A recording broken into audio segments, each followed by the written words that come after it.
Hello and welcome to the second episode of It's the Best. It's the best. It's the best. It's the best show. I'm your host. I'm your host Wes Corwin, and with I'm Zach fucking Baker. Fuck you, taking my jobs. Not even let me finish me thought. Fuck you. We are sponsored by Giant Black Cock. Yeah. And you know what? Humanity. You know what pays surprisingly well? Giant Black Cock. Yeah, Giant Black Cock is our sponsor. Yeah. They pay us all kinds of money. When you're walking down the street and you don't know what to put in your mouth, try Giant Black Cock. Yeah, it fits all the way down. Yep. Tickles my stomach. So, okay, I think we can feel safe now that no one's listening. Oh yeah, you can just say the most racist, awful shit like we just did. Yeah. I apologize, Giant Black Cock. That was unwarranted. They're gonna attract their sponsorship now, aren't they?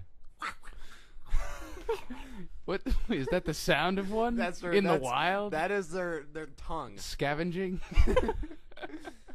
All right. They feed in the local varmints. Yeah, they do. So today, trying to get on pop culture, I guess we want to talk about that Spider-Man movie, The Amazing Spider-Man. That we were kind of late for that. That was a while ago. Yeah, but we talked about Dark Knight first. Yeah, so I thought we'd talk about superhero movies in general today, especially these in the summer. Spider-Man's been kind of fucked in the ground, but yeah, you can start. How would you like it? I actually, my favorite thing about Spider-Man, like every superhero has to be a good person. Spider-Man starts out as the skeeviest, worst person ever that gets bullied his entire life, and the second he gets any kind of power, shoves it in everyone's fucking face and beats the fuck out of Flash Thompson. He does it in every movie, and I like, you saw The Sorcerer's Apprentice, right? Yeah. I thought that was the biggest missed opportunity, that this, 8-year-old kid got a magic ring and then was embarrassed one day and didn't use it for 12 years. If I had a fucking magic ring when I was a kid, I would have raised hell on everyone. Everybody would have the magical dick just flowing in and out of their buttholes. I'm like, where'd it come from? Yeah. But, that's the thing. Magic Dick Storm, how would you not do that? How would you not summon the Magic Dick Storm to just fuck the shit out of everyone? That's the way I pictured it. If you're 13 years old and Green Lantern, everything you fire out of the ring is just dicks and boobs. just the most retarded shit. Yeah. But it just floods out. It's like, oh shit. That's why I don't give those rings to middle schoolers, because all it comes out is tits and poop. No, instead they give them to fucking squirrels. That's how it goes. But yeah. The thing, I think there needs to be a warning before this Amazing Spider-Man movie that's leave your nerdy shit at the door, because they do a bunch of stuff that I hated. They had a number lock keypad on their fire alarm and door locks, and everything that's just pull the fire alarm. It's not that, it got so overwhelming that there was so much stupid stuff, like Peter Parker trying to sneak into an office and looking like this over his shoulder. You can't see it on the podcast. He's just the most inconspicuous bouncing motherfucker, like a kid in a dentist's office when he knows he's supposed to be at school or some shit. I thought the skateboarding shit was supposed to be stuff that aggravated you. Oh yeah, the skateboarding was. They couldn't one of the main complaints I heard about the film was that Peter Parker couldn't fucking decide who he was. Was he a skater punk? Was he a dork? Was he a shady alternative? Hipster. What was he? He was kind of he was a hipster that accidentally was a genius, and it was really weird. And at the like I was saying, if you drop that, which I had to, I have a filter on how much stupid stuff I can deal with, and around the halfway point I was like, okay, I can't remember anymore, I'm just gonna watch the movie now. And it was really enjoyable. It did everything that a Spider-Man movie should do, which is he should have a girlfriend, he should realize that he can't be with her, he should hint that shit. The villain, here's the thing. Shouldn't have they linked it thematically with The Social Network, where instead Emma Stone gets fucking pissed at him and just sets his fucking apartment on fire. It's like, I bought you a scarf. It's like, fuck scarf. If the sounders big, burn. You're gonna think women aren't gonna want to be with you because you're Spider-Man. It's because you're an asshole. You don't return my calls. Why has that line never been in a Spider-Man movie? That's a bummer. But I was thinking, I was so worried that the Lizard was going to be a bad villain. I'm going to be Spider-Man, and I'm breaking up with you. That's the perfect line. I thought the Lizard was going to be a bad villain just because in the cartoons and in the other stories, the Lizard story is always the same, which is hey, there's this monster terrorizing this village, help us. and then Peter finds Dr. Connors and tries to get his help, and it turns out the lizard is Dr. Connors. They play it the same way every time. It was cool that Dr. Connors was this perfection-obsessed person that lost his arm and was, like, pathologically obsessed with this need to, like, bestow his power on other people and bring the entire species up. It was a really cool villain, and I like that. Dennis Leary was okay as a police chief, I guess. No, it's just that you could also link that with Anonymous, where it's just like the lizard was Spider-Man the whole time, but he has to, because the Queen orders him that no one will ever know his name, so he becomes permanently the villain. Would you stop referencing Marvel 1602 for one? Oh, I'm sorry. They actually do shit like that in the comics. I'm All sorry. the fucking time. That is ridiculous. Hey man, what if Captain America and Venom were brothers? That sounds so cool. Let's do that, Rob Liefeld. Let's make it the centerpiece of a whole fucking series, and then we'll do a bunch of knockoff series, and those become the actual mainstream, storyline. The next fucking 10 years. Yeah, that happened. A lot of weird stuff happened in comics. Like what? Well, like, let me ask you this, because I assume you read comics like I read comics. What's your least favorite thing that they've ever done to a character? This is unrelated, but I guess when they try to make a character into something he isn't, like they try to grittify a character he was normally. I think they should just dump. They seem like they can't dump characters. They have to keep them. That's so true. Yeah. Fist fuck them until they become so fucking aggravating. Like, just throw them away. We got too many characters. Just kill like 500 of them and just keep like the essentials. Right. Make it about them. That's everybody new in comics has to bring their own character, and it gets overwhelming, and you can't keep track of anybody. Like Kevin Smith, I love him as a filmmaker, but his Green Arrow thing, there were just way too many people in that, and so many of them had such a small role they could have been cut out. Well, that's one of the reasons I stay the fuck away from superhero comics most of the time. I prefer usually just comics, the horror graphic comics, novels, that kind graphic novels, horror comics, and that's the hipster route, and I hate that crowd. But I can't help but that I think Slain is better than every other comic that's ever been made. Even though Slain was written 30 fucking years ago at this point. I don't know. I guess I prefer comics of just burly guys chopping people's heads off with an axe, other than just, hey, opposite universes, let's go with that for 5. Everybody's a zombie shit. Yeah. Even though the zombie one was pretty awesome. Yeah, it was pretty good. In Marvel. Marvel Zombies was classy stuff.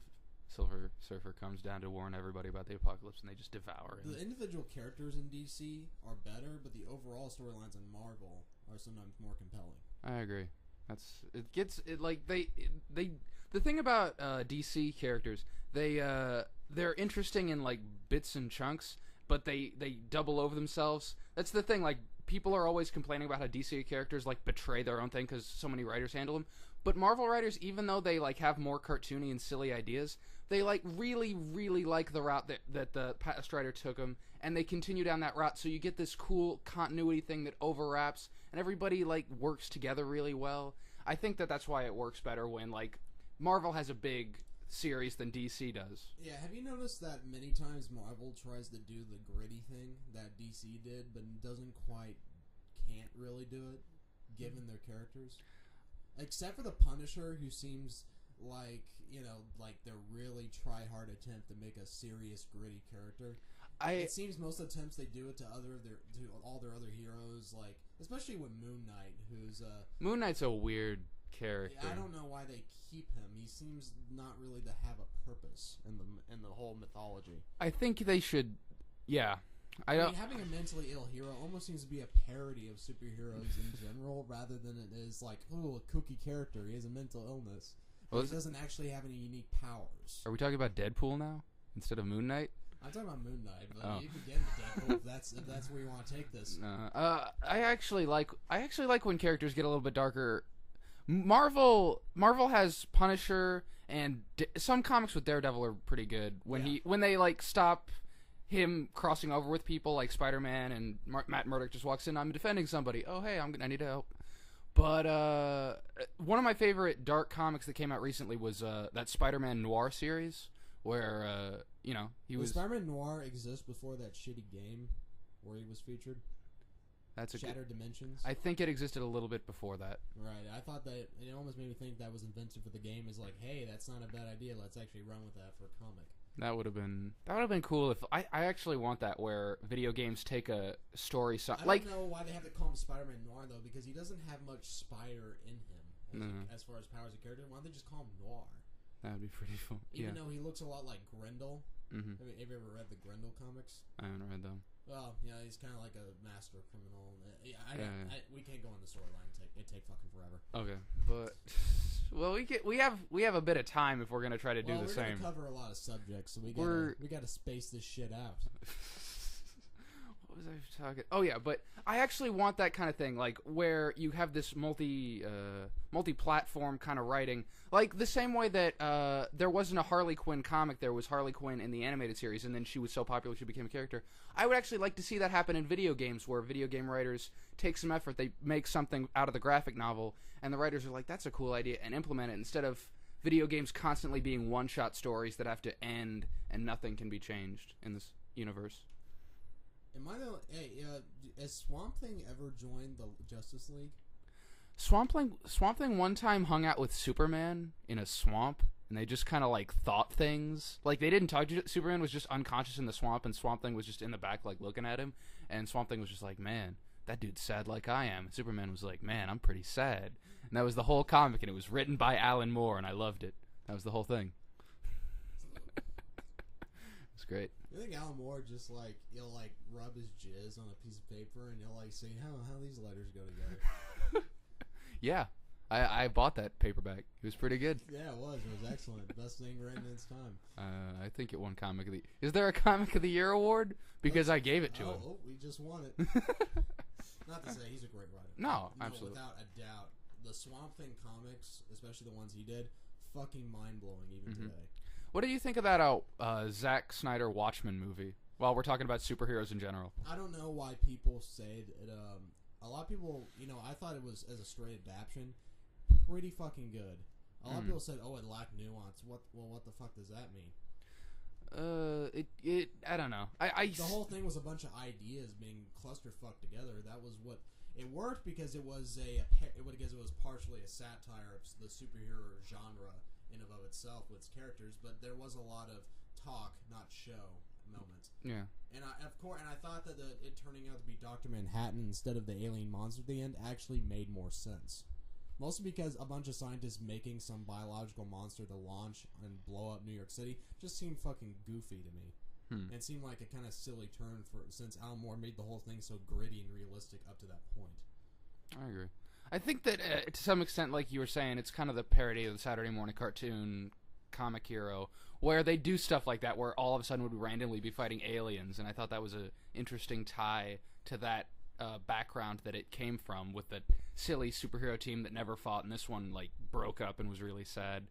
I think that the movie was actually, it had some good parts of it. I thought that the guy who played Rorschach was fantastic. Yeah, of course. Yeah.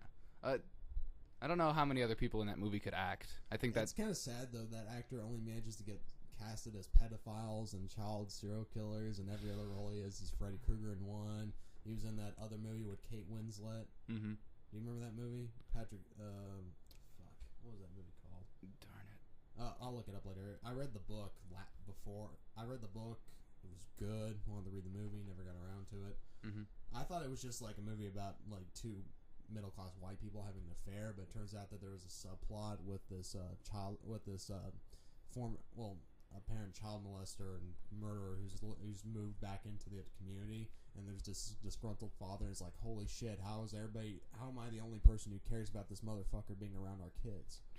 And there's this whole, and that's pretty much the real conflict, and that builds up towards everything. Everything kind of collides toward the end, but it's a good book, even though it's sort of anticlimactic. So this was based on a Lifetime movie? No. Was it the guy from Rorschach and Meredith Baxter Burney? Was she the one that found out? Once in a while, one of the literary types will write a book that actually takes place in the white, liberal, setup, but actually has interesting characters and conflicts. Oh, okay. Once in a while, it's not always a circle jerk. There's actually a guy who genuinely does something interesting with a real world setup. Oh, that's cool. Okay, so we're through about 15 minutes. Really? Yeah. Oh, shit. Well, It's the best. It's the best. Wait, we're not. Oh, yeah. I was feeling pretty good today. You know why? Why? I took a huge shit. Have you ever noticed that there's a link between how good you feel on a given day and how many times you take a shit? You know what? I'm sure if do you have a scientific I'm study? gonna explain it to you. If I take a shit once in a day, it's a good day. If I take a shit twice, it's great. If I take a shit 3 times, maybe I ate something a little weird, but I'm probably still feeling pretty good, so that's okay. 4 times, diarrhea. 5 times, I'm sick. It's the best show. Tell your friends. Please spread it around. Especially when the shit gets caught in the hair around your asshole. That's especially annoying, but if you just wipe real hard... Dingleberry setup, right? Where it's, where they get stuck in there and you send a rat down there. Why are you talking about the shit getting stuck in your hair? What's wrong with you? It's sick. This is a podcast. We're talking about things people can relate to. Oh, I'm sorry. What? Okay, so I pulled up this article, Okay. mostly because you can find a lot of funny shit on CNN. Right. We're going to cover Dane Cook making a joke about the Aurora shootings. We'll probably play a clip of that in a minute. Mm-hmm. But right now, let's make fun of this article. Tattoos and piercings, How Young is Too Young is the name of the article. Of course. And I didn't read it yet. I was going to read it, just to see how stupid and funny this is going to be. Well, not this. This article may have a point, given good. its subject material. Because So I'm going to read it, and Wes is going to give some commentary. Oh, thanks for putting that pressure on me. Okay. All right. Will and Jada Pinkett Smith's 11-year-old daughter Willow was recently given a tongue lashing on social media after posting a picture of herself sporting a tongue piercing on Instagram. First off, Instagram is fucking horrible blight upon humanity and shouldn't be allowed to exist. Yeah. When 11-year-olds use it, I agree. And then on occasion, they're like, you know what I mean? No. Instagram. On occasion, a Phillies ball girl will use it, or a hurdler from Australia. Have you seen that? Yeah. And those are pretty good. Those Instagrams are pretty good. Yeah. She's too young for such a provocative piercing. Why would her parents let her pierce her tongue? Says ASAP Nicey.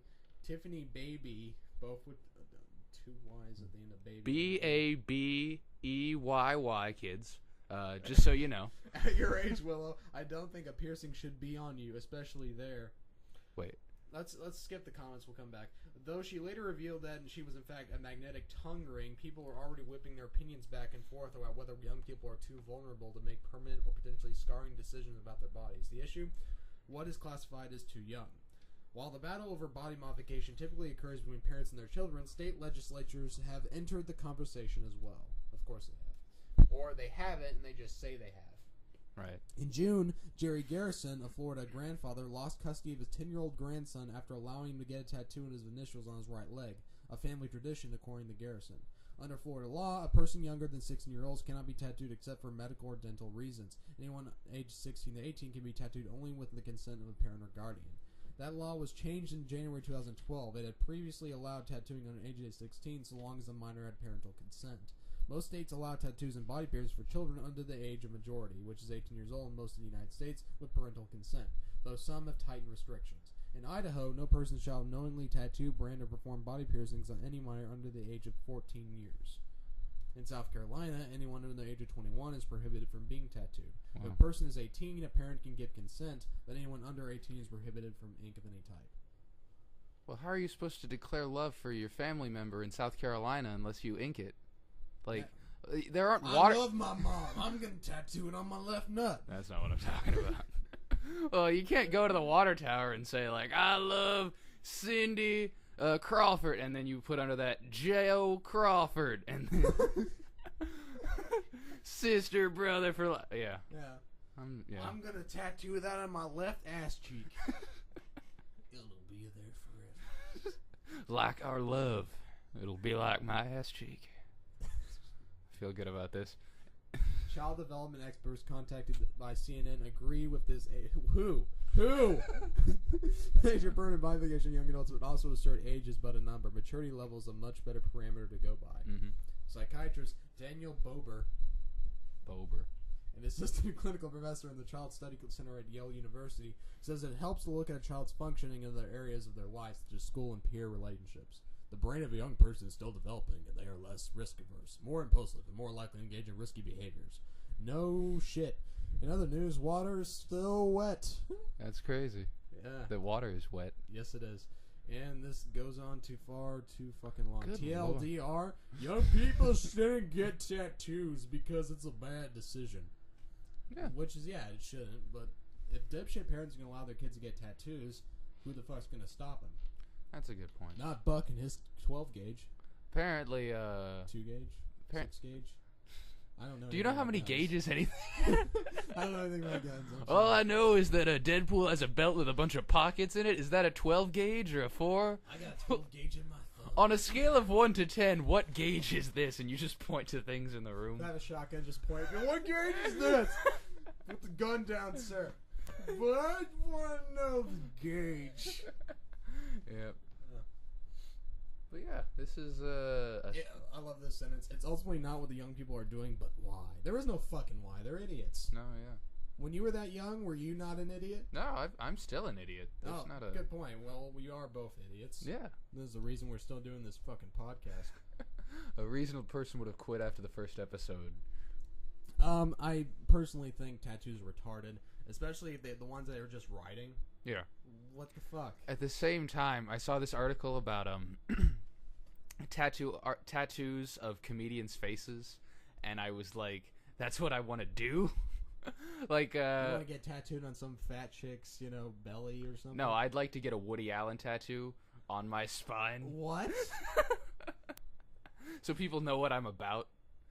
Women will be like, "Hey, what's?" Get a picture or tattoo of him and his that Asian girl, and say "for life" with the digit 4 and LYFE under it. Yeah, for life. Woody Allen for life. That's how it goes. You don't abandon the word.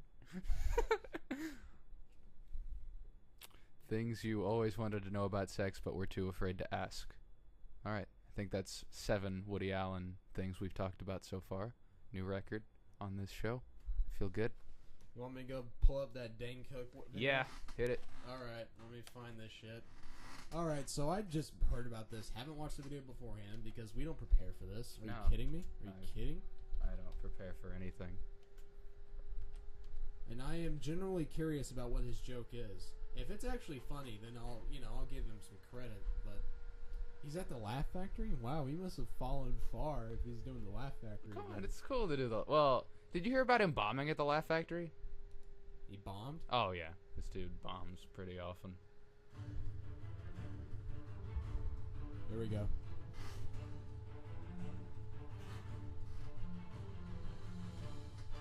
This is trolling, isn't it? They're not actually going to show anything. Alright. So I heard that the guy came into the theater about 25 minutes into the movie. I don't know if you've seen the movie. The movie's pretty much a piece of crap.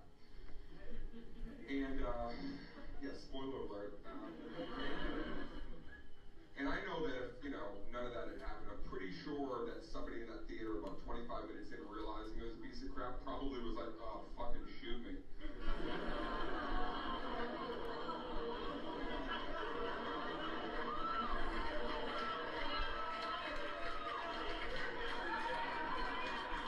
I gotta be honest, I coached through a little with the pantomime.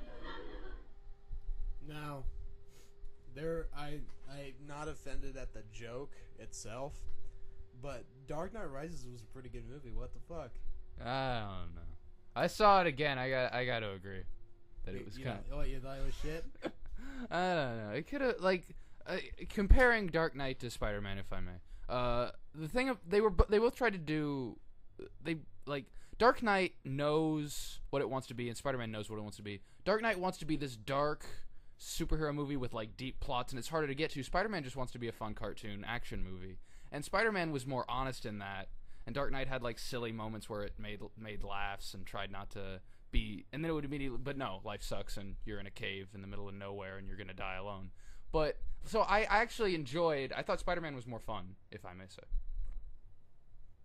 Just gonna leave me here. That opinion is fucking blasphemy, but I respect your right to have that blasphemous opinion.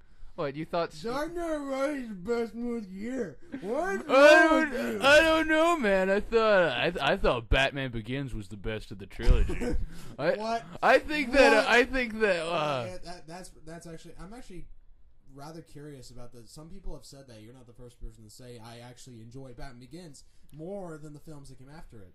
And maybe I wonder if they'll make the argument that somehow Batman Begins was more akin to the comic. It was less about the social messages and more just making a Batman movie. It's true. Like, have you read The Long Halloween? Of course. Yeah. Like that was a true Batman story. It didn't revolve around. It wasn't it wasn't like it wasn't like any superhero movie before it, where it's like, okay, we're gonna origin our superhero, we're gonna origin our villain, and we're gonna like. It actually introduced this deep criminal world that Batman was fighting, and then you had Ra's al Ghul. Like you snuck him in, and at the end it came around, and there was so much. It was such a good story. It fought every past thing about superhero movies. Do you wanna read? The image. This is an image that some people have probably already seen.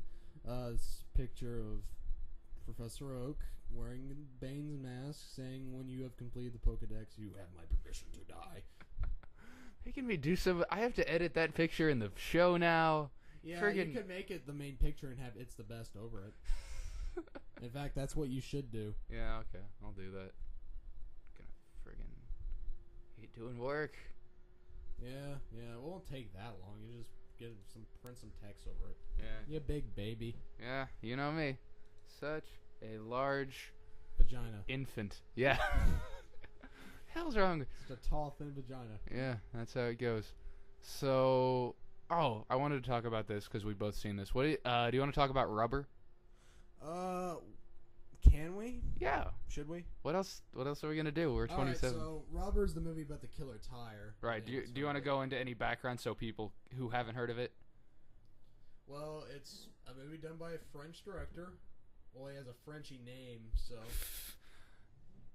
You're the one with internet access. You're gonna have to help me out. I don't want to look it up. That requires effort. Well, you talk about it, and I'll look it up to get official details. The spirit of this movie, if you haven't seen it, it starts with this long monologue about how every movie has an element of no reason, and it goes into this list of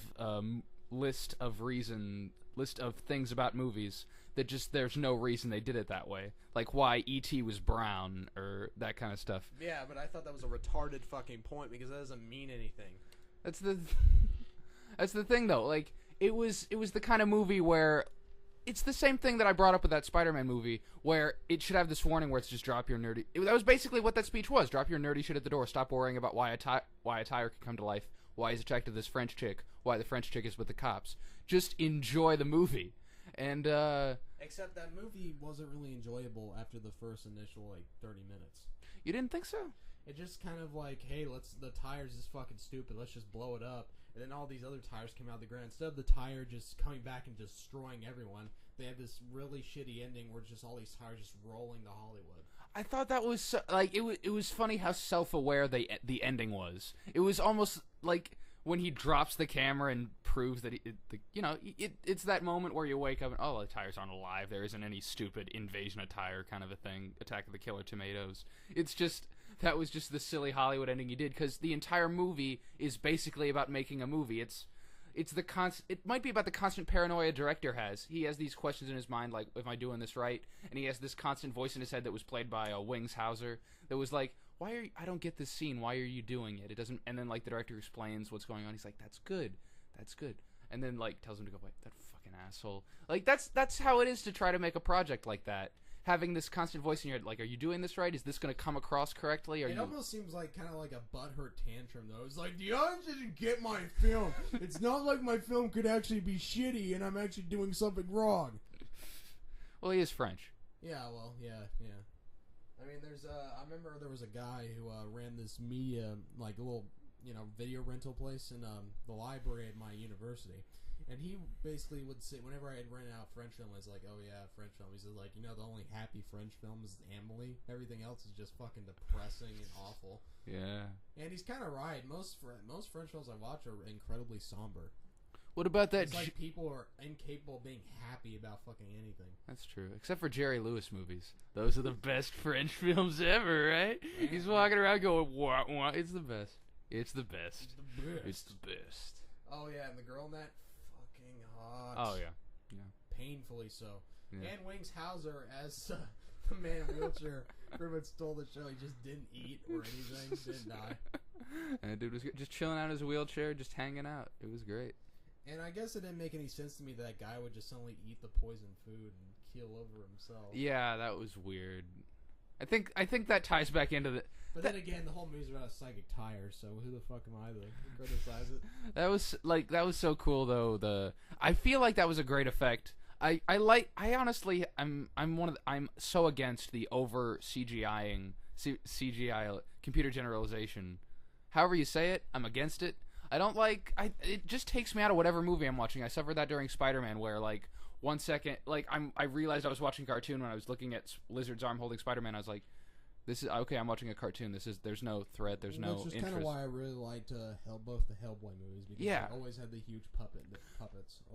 And it was so cool. Like Hellboy looked like it was actually Hellboy fighting these things, and that was my thing with Rubber. It was such a cool effect watching an actual tire like get up and then fall down and then roll around swirly and then get on. I could have watched that for. I was so entranced by that scene. I could have watched that for. Yeah. And also, you know that effect where it got stronger and stronger the more you used the ability? Yeah, At a point, they just didn't care anymore, and it just had the same amount of waiting period before blowing things up, where it wasn't just like really fast, and like 3 people's heads would blow up at the same time. Mm-hmm. I realized they didn't do that because their budget was probably shit. But they can only afford one head blowing up at a time. Yeah, probably. Do you think that the ending of the movie was in somehow a tie, like how it looked lazy to me? Like he couldn't actually wrap it up in an interesting way, so he just had a bunch of tires all rolling to Hollywood. No, but do you think there's some kind of message to that, like the over involvement of producers in the process? I think he was just being kind of he was attempting to have a little last laugh at the end, and he's like, "Look, it's a Hollywood ending." I liked my favorite part of the ending was when like he was like fuck this, and he walked up and he shot the tire. Spoilers. He shoots the tire and then he walks back out. You don't see the tire's death, and then like a tricycle rolls down the ramp, and he's like, I love it. No, come back. He's back. He's a tricycle. He's reborn as a tricycle. I laugh. He was reincarnated. I laughed my ass off that part just out of just the way Winghauser said it. He was just watching. He's like, that wasn't right. You need to have a real. Oh wait, no, he's back. He's a tricycle. That was. No, not me. I'm just watching. No, not me. And like he says it like a stern parent. Like, no, not me. Okay, and then. Poof. That's the sound of a Winghauser explosion. Yeah, but at the same time, then there was that part where they were just shooting the sheriff and he didn't die. It was so weird. Where 45 minutes in, he's like, okay, we're done. We don't have to do it anymore. And then, like, he's trying to prove to them that, I'm trying to explain the scene, but hopefully... Well, by the way, spoiler alert, just in case you wanted to see this movie, now you know everything about it. Yeah. Well, pretty close. I remember there was like all those people talking during the film, and the wife's like, "Hey, shut up!" It was like all making jokes and shit. Why did he knock all the chairs down?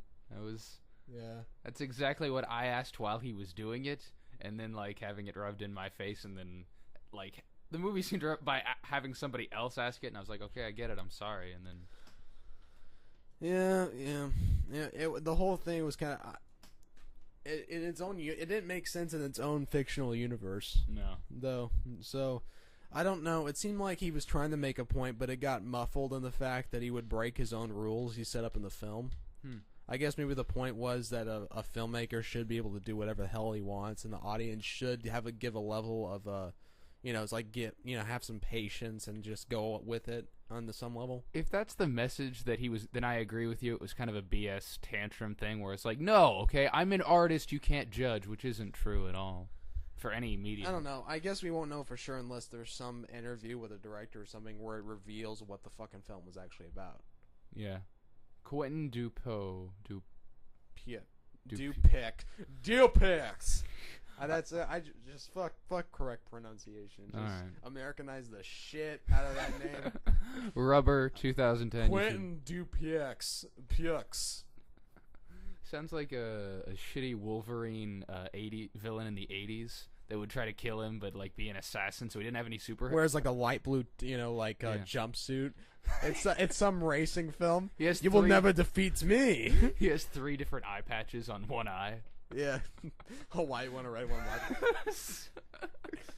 Oh, it's his catchphrase. He's always petting a cat, even when he's standing up. How do you like the cat levitates right next to him? Yes. That's Rob Liefeld art right there. And he has some blonde chick who's with him that the main character fucks, and he gets pissed. And so he like looks at, gives her an angry look, and she keels over dead. What? So okay, we've created a pretty complete character here. Do you think we can submit it to Marvel Comics now? His mustache wags when he's angry, like. Okay, I think we've gone too far. We don't want to write it for them. Okay. I don't know if Marvel will take that. Maybe some indie comic company. Yeah, probably. Speaking of which, you ever read Mouse Guard? Mouse Guard? No, I haven't read Mouse Guard. I've heard of Mouse Guard. Yeah, it's basically a bunch of mice swinging swords and axes at each other and fighting weasels and crabs and snakes. Mm-hmm. It's pretty fucking awesome. Yeah. Probably only sort of furry related comic ever written that's readable. It's not a furry comic; it's just featuring mice as main characters. But it would be falsely, shoved into the Redwall compartment. Don't like Redwall? No, wow, no. All right, no. Would you like to go into your spiel on Redwall? Go into the spiel on Redwall? Yeah, we have some time. There's nothing wrong with making all your main characters animals. There is something wrong with making all your characters fucking boring and your universe boring, and none of the decisions your characters make sensible. Or there's some violence. Yeah, there's some violence. There are some good action scenes, but most of it's just this lot of whitewashing, most boring. Like everything. There's no moral gray area. And I don't know if it's intended for kids because, this is for kids, but at the same time, you'll have people getting their heads cut off. So I'm wondering, what the fuck are you trying to do exactly? You'll make everything else squeaky clean, but you have all this intense violence. What the hell? What's the point? I mean, at least Mouse Guard, there is some degree of grotesque qualities to the whole thing. There is some mature ideas being presented along with the violence. Yeah. I don't know. I just think Redwall's, just not very smart overall. While Mouse Guard is. Mouse Guard, yeah. So Mouse Guard, takes a fantasy world, puts it in a dark, kind of like Thieves World. You ever read that? Yeah. Well, it was a games universe / book universe. Well, it's just they of course its basic ideas like honor, friendship, duty, all that kind of stuff. But it's just the way it's done is just really entertaining. And it's not that unique, but the visual flair in the compelling characters, it's a very readable series. Wasn't honor, friendship, and duties the themes to Garzy's Wing?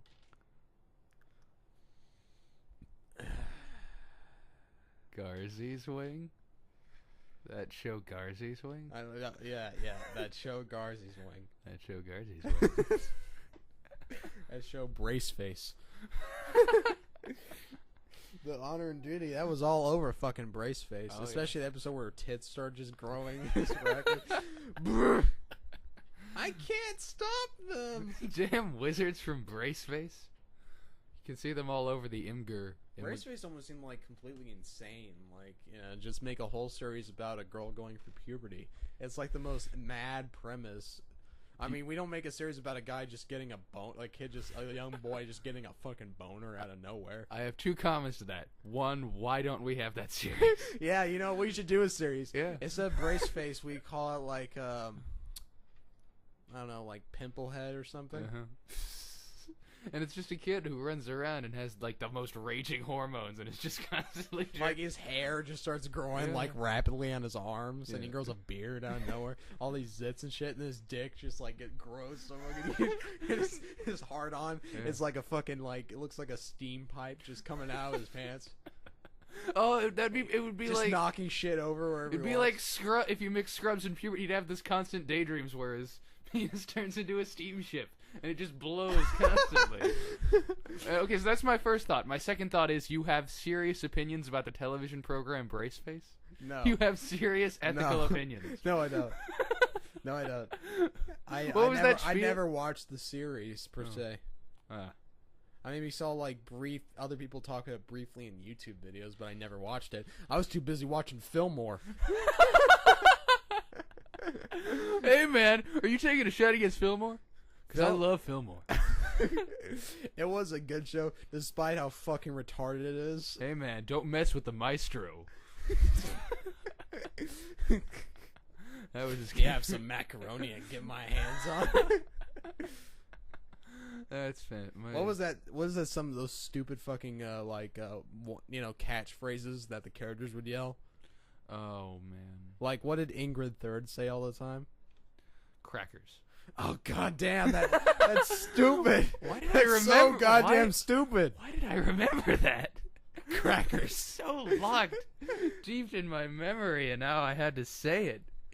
I think on our Halloween episode we should have the Lavender Town theme from Pokemon. Oh yeah. That is. I was thinking we would do that for this show. I'm like, nah, we want to save that for like when it makes sense. We could probably have like a all October. We just talk about Halloween related shit, horror movies, horror comics, whatever. Yeah. We could have a bunch of shit. We don't. This is like the second podcast. We haven't fucking planned anything. We're just talking about whatever. No. How much time we got?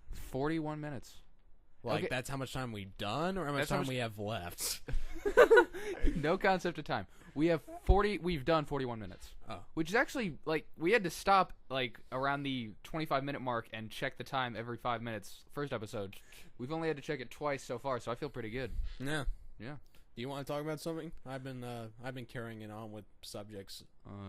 You got something? You're gonna throw me under the bus like that? Yeah, That's messed up, man. This is the bus of this is the bus of adulthood. You gotta Right. embrace it. Well, while we're talking about cartoons from the past that people enjoy, the only thing I enjoyed more than Fillmore was a Timo Supremo. Remember Timo? That just the name of that fucking series makes me mad. What's wrong with Timo Supremo? God, what is not wrong with that fucking name? Timo Supremo?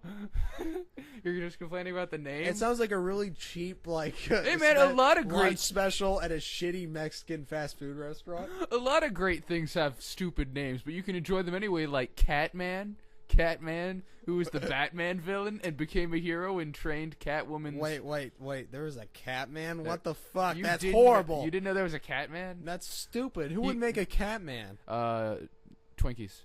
He was originally well, I don't know if he was originally one, but he was in a lot of Twinkies commercials fighting Batman because they needed someone for him to curb stomp and then give a Twinkie afterwards. Here's something current we can talk about. Oh, okay. Will Wheaton's announces Don't Be a Dick Day. That's a good thing. Will Wheaton, thank you for that. He's got a beard now. You didn't know Will Wheaton has a beard? Let's look at the main website. Hi, I'm Will Wheaton. My birthday is July 29th. I think of no better birthday gift than for my birthday to be known as Don't Be a Dick Day. Believe in you, Internet. Make it happen. Don't be a dick. I love how there's like it seems like there's dice magically coming out of his finger point. Mm-hmm. Like He shoots them like the power of role playing. Internet. You can pretend to not be a dick. Look at my beard. He shoots Dungeons and Dragon dice. Well, I guess he just shoots RPG dice the same way that Dazzler from X-Men shoots fireworks. Start. Are you being a dick? Yes. Don't be a dick. No. Awesome. How not to be a dick? One simple step. Are you being a dick? No. Awesome. Are you being a dick? Yes. Don't be a dick. Okay. Yeah. Okay. It's a good way to go. Thanks for putting all the effort in this site, Will Wheaton. Wow. How long do you think it took him to make it? It was like 5 minutes. Yeah. It's like I didn't even have to draw this picture. I already had it in my bathroom. I hired my Twitter slaves to do it for me. I had Patrick Stewart wearing a steel thong in my closet. I made him do it with his tongue. There are full lights. Shut Will up, Wheaton. Wesley! Shut up! I feel good about this. This is a good thing we're doing. This is Don't be a dick, Wes. That is impossible. Yeah, it is impossible. It's the dick. That should be the name of our podcast. It's a dick. too late to take it back now. It's the best though. It's the best dick. It's the best. Best dick. Biggest dick is best dick. Saturday morning breakfast cereal. Ugh. What was another shitty Disney cartoon? Bonkers. Well, I forgot about that one too. Thanks. I have a big storage Bonkers space. never came back after that. What did Bonkers like? I thought it was some kind of weird tie-in with Who Framed Roger Rabbit, where they took an old cartoon character and like gave him a spin-off. But nope. Bonkers was just a fucking cartoon cat. There was a cop. Bonkers. Let's watch the intro. We don't have to watch the intro. I think we should. Oh, we don't need to do that. I'm so sorry. But the intro is one of the best of its time. Please don't. Please.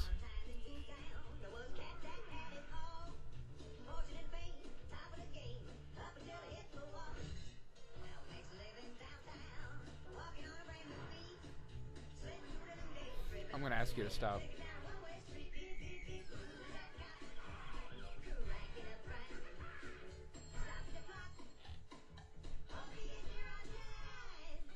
Hey man, this can't compare to the dope shit that was in Goof Troop. Oh, hang on a sec. Oh my god. Like father, like son. Yeah. Oh. Missed it. Are you not jamming to this shit? What is wrong with you? Right now my brain is trying to Guitar Hero and it's missing every note. You never watched Goof Troop? I watched Goof Troop. I enjoyed Goof Troop. I just don't remember the... Don't. Hey look, there's the first episode of Fillmore. Please stop. Please. We've No, gone too far. no, We've we- gone too we far. have? No. No. Did you watch that whole animated Transformers series, Cybertron? I haven't seen that. Is that new? I'm trying to think. No, it was relatively old. It's one of those new American cartoon shows that actually they showed the whole fucking thing on Toonami, like Megas XLR. Oh yeah. Megas XLR was fucking awesome. They should have kept that going. Megasex, yeah, that should still be going on. Fucking guys from Jersey with a giant mecha. That's such a fucking rad concept. I gotta tell you, I didn't watch that much of the original Transformers. I haven't seen a lot. The only Transformers series that I saw and frequently visited was Beast Wars, which was the raddest thing ever. Yeah, that was it. They didn't come out around was Reboot came after or before? Toonami Reboot, and it had Beast Wars, and I watched Beast Wars every time. It was the coolest Everybody thing. fucking died in Beast Wars. That was a sad ass series. Yeah, it was. I didn't care. I was a kid.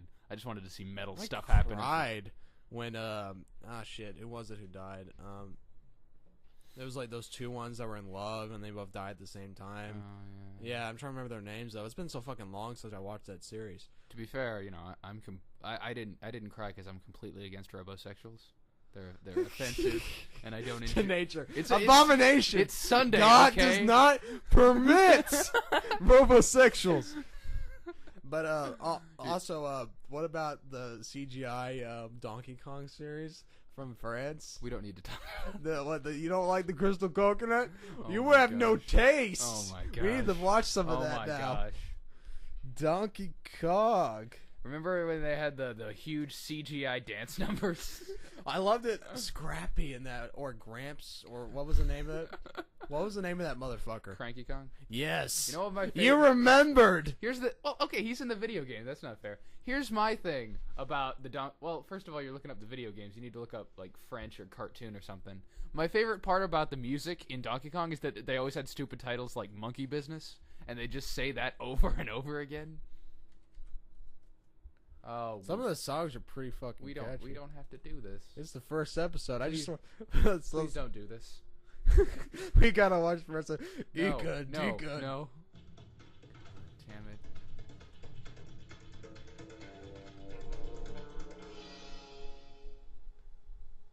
Oh, good.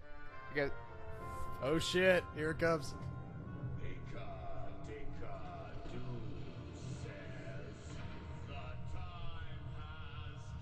Squirt. Hey, I can see my reflection. God damn it, Diddy Kong, you are. Got any banana Oh my cream god. pie? Just as soon as I get a little midnight snack. Oh my Kids who god. need their strength, you know. He sounds like he's constantly about to murder whoever he's talking to. Cranky is such an asshole. He's like the George Carlin. It's like, you fucking idiots, get the fuck out of here. I love how Donkey Kong said, "You got any banana cream pie?" It's just like he's trolling Cranky. He's like, hey Cranky, you got any bananas? Cranky's like, you fucking faggot, get the fuck out of here. Hey man, I'm just trying to find out where your pie is. Hey man, where's the bananas? Craig is like, you motherfucker. They're outside on the trees. Why don't you go fucking get one? Why don't you keep them in the fridge where I can get them? I just want to bother an old ape. That's the reason he's George Carlin. Okay, I gotta admit, if this show was released in America and George Carlin did the voice of Cranky Kong, This would be the greatest thing ever. I would watch this every day. I'm surprised that they did a I'd brush my CGI. teeth, Have you surprised they did a CGI series around Donkey Kong, but not Mario? No. They never did Mario. Mario's like the centerpiece. They never did a series about him. I mean, Sonic got at least like 2 different series. Mario got that one piece of shit series in the 80s. Then no more. Yeah. Because Mario got burnt. Like, you don't want to... That's the thing about Nintendo. Like, Mario's almost entered this deified status where, like, you don't want to mess with him too much. You want to keep him on that same track. That's the reason they keep making Super Mario 64 Does he games. have kind of a Muhammad thing going for him? It's like, you can't illustrate him in any other form but the video games. Yeah. You can't illustrate Muhammad in any way. Unless you're Unless it's by the zealots who will worship him. Really? I didn't know that. I thought you couldn't have any images of them. I'm sure that if somebody who was legit, like leader in the Islam belief and religion, they could probably have some sort of mural or statue or something of Muhammad. It would probably be accepted by most people. Yeah. It would depend on who did it, though. I have no They idea. only get. I bet they probably only get really pissed if an outsider did it. That's the blasphemy. I'm not sure. It's okay as long as we do it.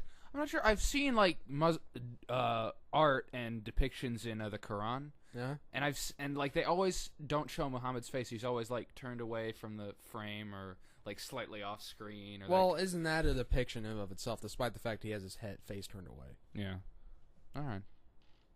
Plus, you could just say he's invisible and have everybody's face showing. Yeah. You could. What if Muhammad was invisible the whole time? What if he was a turtle? What if you like change him into something else, like that South Park where he was a teddy bear? Oh yeah. What if? Yeah. What if Muhammad was a robot, like in that episode of South Park where Cartman was a cardboard robot? Did you get that video from Butters? Yeah.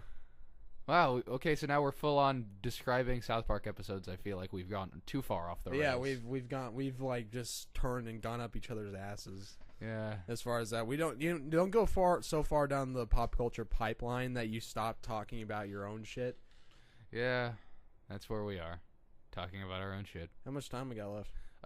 We're at the 52-minute mark. Well, let's see, at least go like an hour 10 minutes. I think. You want to go an hour 10? Yeah. All right, sure. Why the hell not? I mean, eventually, you might be able to pull off 2 hours on some episodes if we have like it planned out beforehand. That'd be insane. I mean, we're just talking shit right now. We can carry that for about like almost an hour 30 minutes. Yeah. We try to extend that. We'll probably have to plan to do some shit. Yeah. We're eventually going to have to do some kind of planning. Especially if we involve, like, if we move to video and we start taking calls in. Oh, yeah. If people start to actually watch this shit. If we do it on Ustream, we could, like, announce it before and people could come out and was like, what are these faggots? What the fuck is It's the Best? That's retarded. Yeah, it's true. Yeah. So, what's grinding your gears? Grinding my gears? Yeah, we gotta talk about something. I'm out. Oh, great. Well, let's see. It's Sunday. Tomorrow's Sunday's today. Sunday's today. Tomorrow is Monday. I said today's Sunday. Tomorrow is, and then you cut me off because you got to be the boss right now. Yeah, you got to assert your authority. It's like a constant game. Do you not see my penis gliding across your brow? I feel it wiping the sweat from my brow. But I realized halfway saying this, I don't want to talk about this because you know nothing about it. It's an episode of Raw. Monday Night Raw. The last week, CM Punk nailed the hell out of The Rock, and they're gonna do this whole thing where The Rock's back on the Raw. Oh yeah, The Rock came back. It was the 1000th episode. It was the big return. He was gonna come back and just say weird. He was gonna do his shit and just go into all these promos and call people kung pao bitches or whatever. And he totally does that. And so John Cena gets beat up by John Cena is fighting CM Punk for the title. Big Show comes down and knocks him out. And The Rock comes down and fights Big Show, and CM Punk is supposed to be completely good, nails him in the face. And the reason I'm excited about this is that CM Punk is the best character in wrestling when he's an asshole and doesn't smile and doesn't do anything, and he's just angry at everyone. And that's why I'm excited about it. And the reason I didn't want to bring this up is because you have nothing to add. You have anything to? Why? See, I thought CM Punk was kind of a throwaway character for a while. He was kind of like just in the background of all the bigger characters getting all the attention. That's the thing. They've turned that into his character now. Like CM Punk, he's the champion, but he's still he hasn't been in a main event in the last 5 pay-per-views. It's been John Cena and John Cena and John Cena. Yeah, There was that thing. There was that thing with John Cena and John Cena versus The Rock. John Cena versus Brock Lesnar. Yeah, Brock Lesnar. That was the main thing right now. After Brock Lesnar beat his ass, and he's like, "Come on, John Cena, quit being such a bitch." Brock would just pop out in the back. Quit being a kung pao bitch, John. You heard Brock Lesnar. And but yeah, that's the thing. Gotta take a trip to the SmackDown hotel. And in the last couple of weeks, people have been walking up to him like Big Show and Eve and been like, CM Punk, you should feel like shit. You're the champion and nobody cares about you. No one gives a shit. Everybody your entire reason for existence is to sell John Cena t-shirts. You are bad and you should feel bad. And CM Punk was able to smile it off and be like, yeah, what are you going to do? And I hated that because he can destroy anyone on the mic. And so it was nice to see him like stop giving a shit and be like, okay, enough is enough, and nail the sign of commercialization in wrestling, which is Dwayne "The Rock" Johnson, who solely exists to sell Rock sunglasses and Rock lawn gnomes. Those exist. There's Rock lawn gnomes? Oh, yeah. We need to get like 12. Need to get 12 and just have that be our picture and just paint "It's the best" on the back. It better be him from the 90s where he still had the huge sideburns and the sunglasses. Oh, yeah. And like the V-neck like golden jacket he used to wear all the time. The Rock was a champion. Remember that creepy guy with the gold face paint used to wear the Rock t-shirts and follow him around? Goldust? Yes. That was Booker T. Booker T. That was Goldust would follow Booker T around and be like, "Hey, what's going on?" and follow him in the 7-Eleven, and he'd be wearing a Knicks jersey, and Booker T would be like, "Hey man, could I get past you so I can get in line?" He'd turn around and be like, "What's up, Booker?" What the fuck, man? Hey Booker, calm down. I just want to be tag team partners. That's all I want to do. Goldust sounds like the greatest troll ever. Goldust was the greatest troll ever. Booker T is like so fucking serious all the time. That seems like a brilliant move. As far as the fake ass wrestle stories go. Yeah. Goldust is actually like the thing I like about Dustin Rhodes is they forced him into the stupidest shit in WWE and WWF. They made him do this thing where Randy Orton and Batista electrocuted him and it gave him a stutter.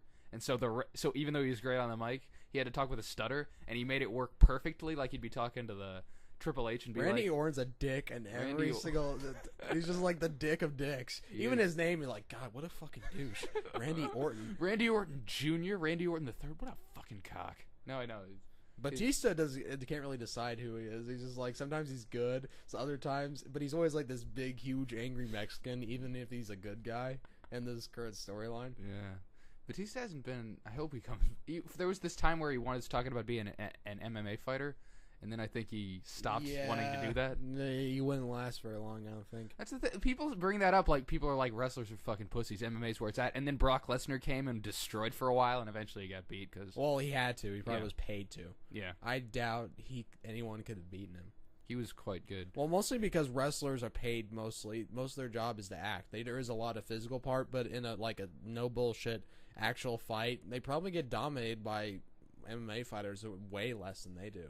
Way less, yeah. Mostly because those guys are trained to no comedy, no bullshit, fight and beat the fuck out of the other guy. At the same time, though, wrestlers are supposed to know how to fight, so it can look real. Yep. Like, I'm not saying Santino Marella can pop in any ring, and I don't believe that at all. But I'm saying that your guys that actually are built as monsters are more than likely monsters. Like, oh yeah, Bobby. Have you seen look at the fucking muscle in them.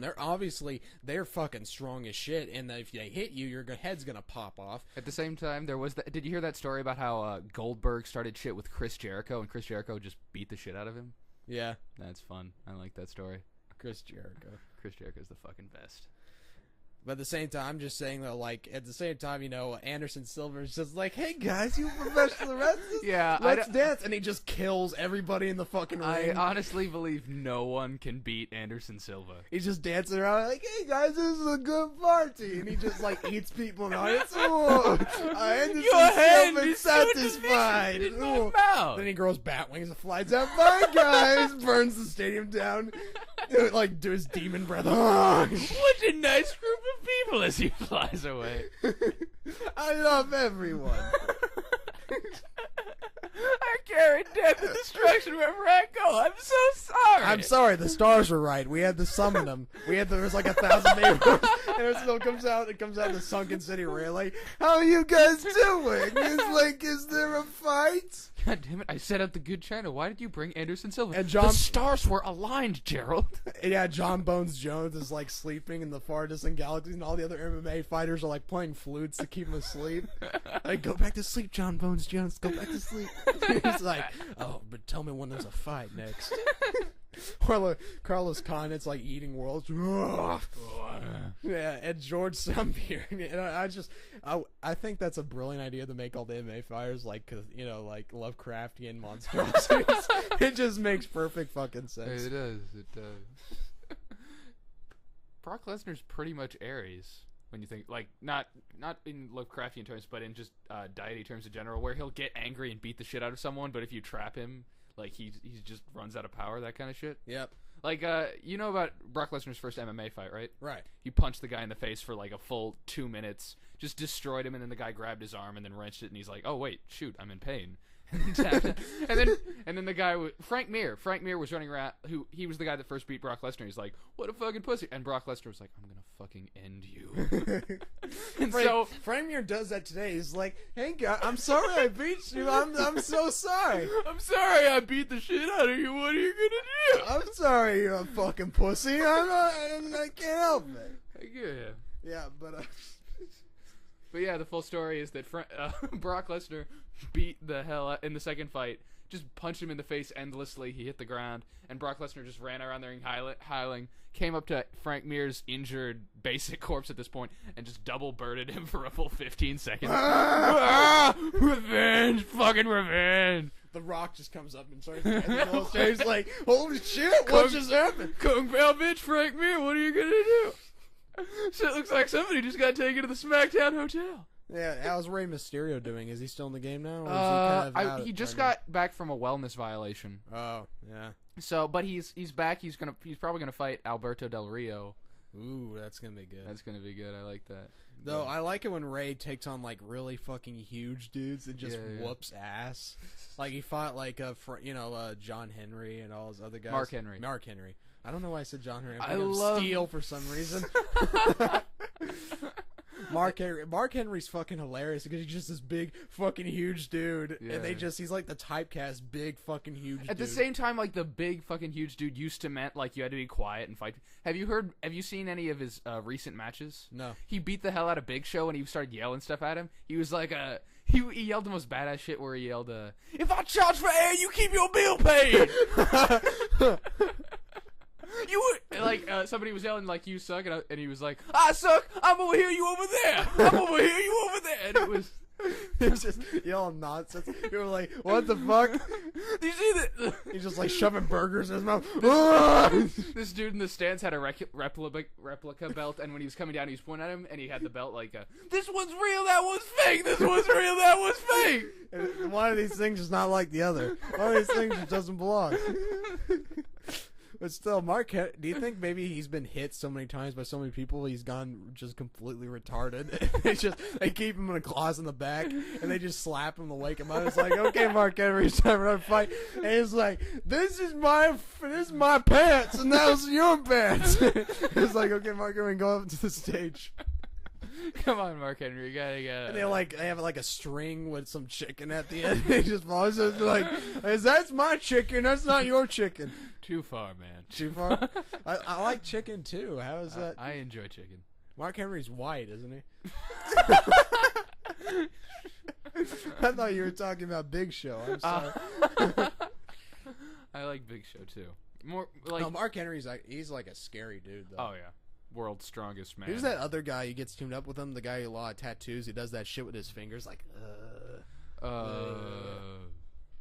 The two of them teamed up against.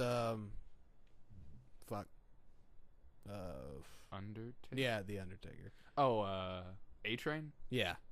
A-Train's he's even fatter.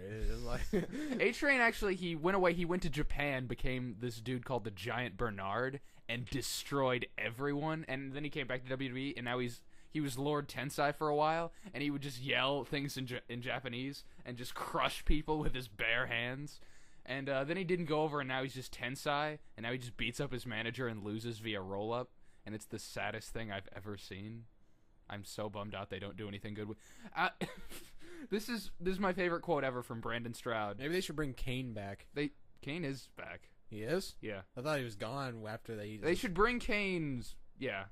I think they went too far with what Kane was Kane with a big mask, and then they just slowly started taking his clothes off, and then he just was a guy wearing pants without a mask. And now he has the mask. He's actually back. has a scary face though. So Yeah, he's pretty good. they should just make him a big scary dude. Yeah. He does that very well.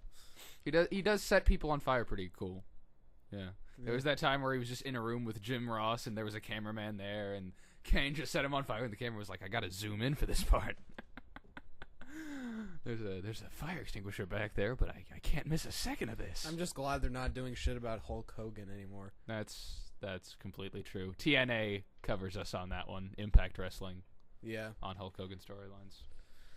He really just he's done. There's just no more point to it anymore. He just the thing with his daughter was even more fucking pointless. Yeah, that thing where Did that involve Randy Orton? Or? yeah, it did. Randy Orton wanted to go out with Brooke Hogan. Oh and god, Hulk Hogan was like, "Get in the car, Brooke." what a douche. Yeah, that's the thing. Randy Orton had this angle where he was a legend killer. He didn't need a reason to want to kill Hulk Hogan other than you're a legend and I'm somebody that defeats legends. Instead, they had his daughter come in and record a shitty pop song that they could sell on iTunes. And Randy Orton's like, hey, after I beat you, I'm going to mount your daughter. What are you going to do? And I believe the only reason that angle even worked a little bit was because Randy Orton probably has said that in real life before. He's probably already done it. He probably did it like a couple months before this happened. He just met Brooke Hogan in a bar and Hey, you ever been mounted by Randy Orton? it's like, no. He's like, well, I'm Randy Orton. That's exact. I think that's his best pickup line. What if they go, who the fuck's Randy Orton? And it's like, well, you're in for a treat. That's when he pulls that out and just starts urinating. He takes off his mask, it's the Edge. I just figured the Edge just does that. He's everybody. The thing I love about that, one, Edge would totally do that. The second thing is that you call him the Edge, like the Vader. It's brilliant. But yeah, the Edge, one of my favorite. The Edge and the Christian, my favorite tag team of all time.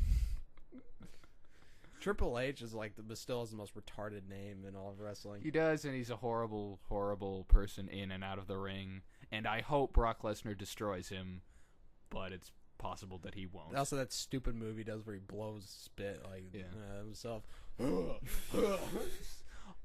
Yeah. On the one hand, I'm glad that Brock Lesnar is getting people to pay him to be an asshole, because that's exactly what Brock Lesnar should be doing with his life, wearing sombreros and being racist and beating the hell out of people. Although, I will say, of all the wrestlers, The Undertaker probably has the best opening presentation coming out. Yeah. Taking off the hat and coat thing is probably the best thing ever. It's getting it's getting silly now. If you want to, well, no, I'll show it to you after this.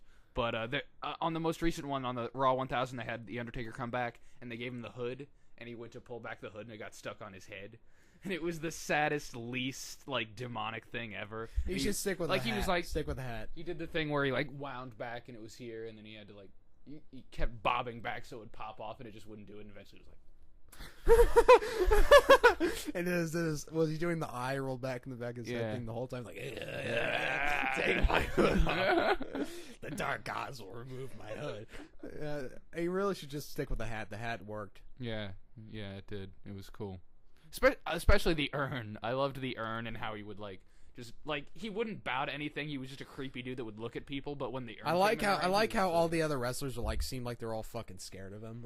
Once he steps in the ring, you're fucked. You're just fucking owned.